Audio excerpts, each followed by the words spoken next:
अस्सलाम वालेकुम students I hope कि आप सब खैरियत से होंगे। और स्टूडेंट्स आज हम जैसा कि आपको पता है कि मेरी वीडियोस जो लेक्चर्स होते हैं वो ज़्यादातर मैथमेटिक्स के सब्जेक्ट के ऊपर हैं। और स्टूडेंट्स आज हम क्लास 6 की मैथमेटिक्स का unit number 1 introduction two sets question number exercise 1A का क्वेश्चन नंबर 3 स्टार्ट करने जा रहे हैं। तो क्वेश्चन नंबर 3 के मुताबिक list the elements of the following sets, also name the sets as A, B, C, etc. Part number 1 है। अच्छा यहाँ पे देखें क्वेश्चन नंबर 3 के मुताबिक हमारे पास है कि आपने जो हमारे पास यहाँ पे इन पार्ट्स के अंदर सेट की स्टेटमेंट गिवन है।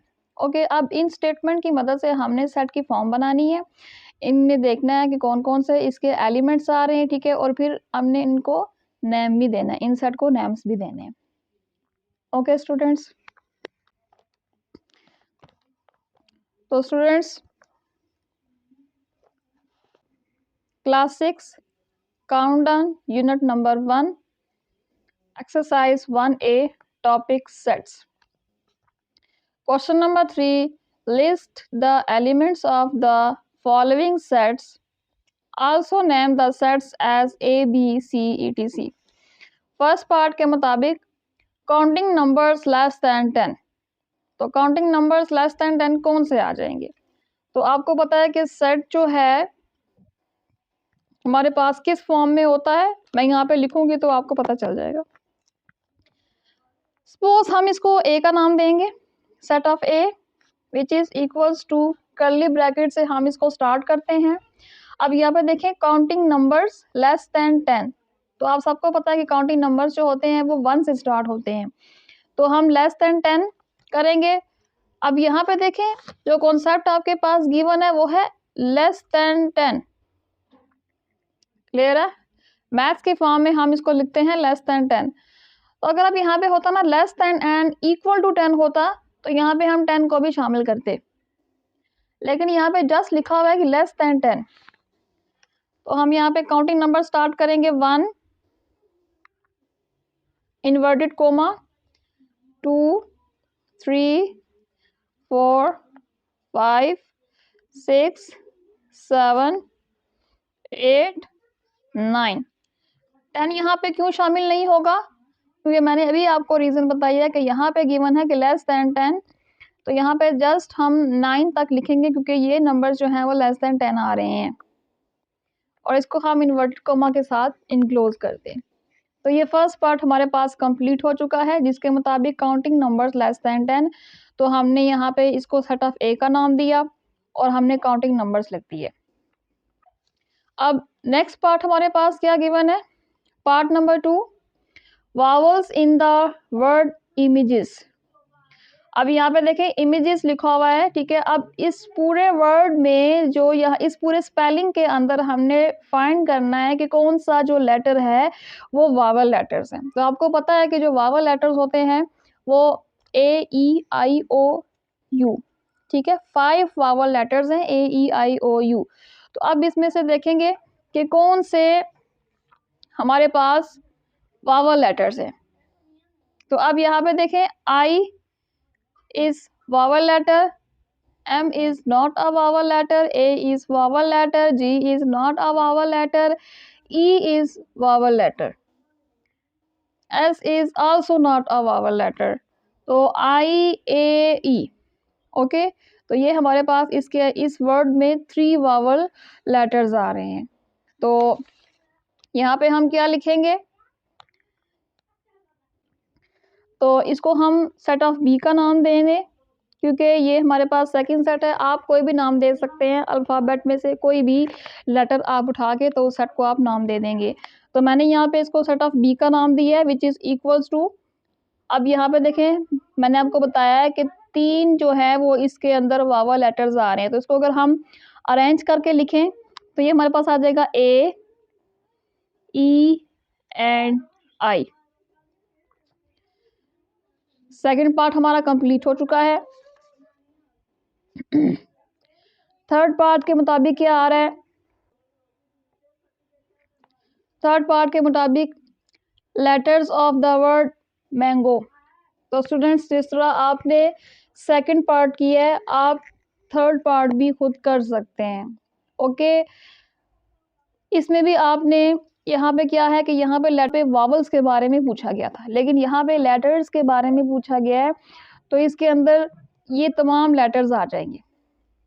स्टूडेंट्स, वर्ड जो है वो लेटर से मिलके बनता है, ठीक है। तो इसके हम इसके मुताबिक लेटर्स ऑफ द वर्ड, अब सी का नाम दे देंगे।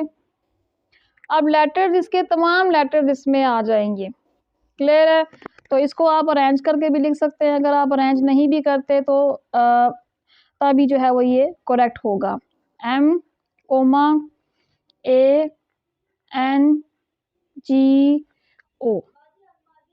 क्लियर हो गया स्टूडेंट्स? सेम हमारे पास फोर्थ पार्ट है, colours of the national flag. National flag आप सबको पता ही है कि हमारा जो कौमी परचम है वो, उसके अंदर जितने भी कलर्स हैं, तो कलर्स हमारे पास 2 ही होते हैं हमारे नेशनल फ्लैग के अंदर। कौन कौन से? White and green. तो अब यहाँ पे सेट ऑफ डी लिखेंगे, which is equal to white and green.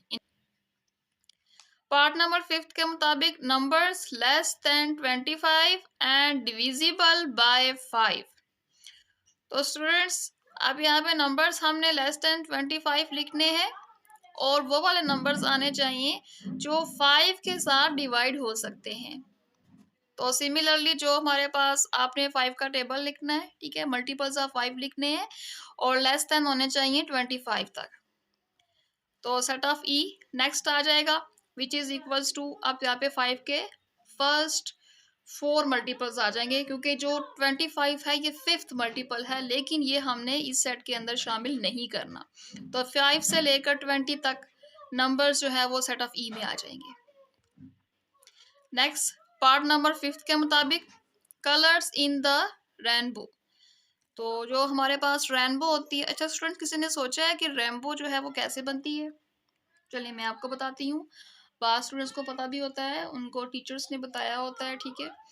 तो रेनबो हमारे पास जो है, अब देखिए, रेनबो अक्सर जो है वो बारिश के बाद दिखाई देती है आसमान पे, ऐसा ही है।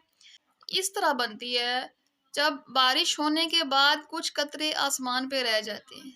ओके, अब उन कतरों पे जैसे ही सूरज की रोशनी पड़ती है तो वो मुख्तलिफ तरह के रंगों में बिखर जाती है। 7 तरह के रंग आपको नजर आते हैं, तो वो आसमान पे रेनबो बन जाती है।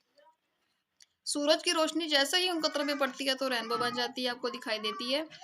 तो अब उस रेनबो के अंदर उन्होंने कहा है कि जो कलर्स हैं, ठीक है, तो 7 कलर्स होते हैं। कौन कौन से? सेट ऑफ एफ का नाम दे देंगे इसको आप, जिसके अंदर ब्लू, अब ये जो कलर है ना वायलेट, ये बनफिशी कलर को बोलते हैं, बनफिशी रंग, जिसमें आपको जो है वो थोड़ा सा अक्स नजर आएगा, रेड कलर का भी, थोड़ा सा इसमें ब्लू कलर का भी आपको अक्स नजर आएगा। Indigo, green, yellow, orange, red. तो ये हमारे पास 7 कलर्स होते हैं जो रेनबो में आपको नजर आते हैं। नेक्स्ट देखें, पार्ट नंबर 7 और लास्ट पार्ट है इस क्वेश्चन नंबर 3 का, मल्टीपल्स ऑफ 3 लेस देन 15। 3 के मल्टीपल्स लिखते हैं और लेस देन 15 होने चाहिए। तो ये हमारे पास यहाँ पे भी फर्स्ट 4 मल्टीपल्स आ जाएंगे, क्योंकि 12 के बाद जो है वो 12, देखे ना, 3 1 3, 6 9 12, इसके बाद अगला आ रहा है 15, तो 15 यहाँ पे शामिल नहीं होगा। क्वेश्चन के अंदर लिखा हुआ है कि लेस देन 15, तो सेट ऑफ जी हम नेक्स्ट लिखेंगे, which is equals to 3 6 9 12। Clear? तो आई होप स्टूडेंट्स के आपको क्वेश्चन नंबर 3 की समझ आ गई होगी, और इसके बावजूद अगर आपके पास कोई क्वेश्चन है, इस क्वेश्चन के रिलेटेड कोई कंफ्यूजन है, तो आप मुझसे पूछ सकते हैं।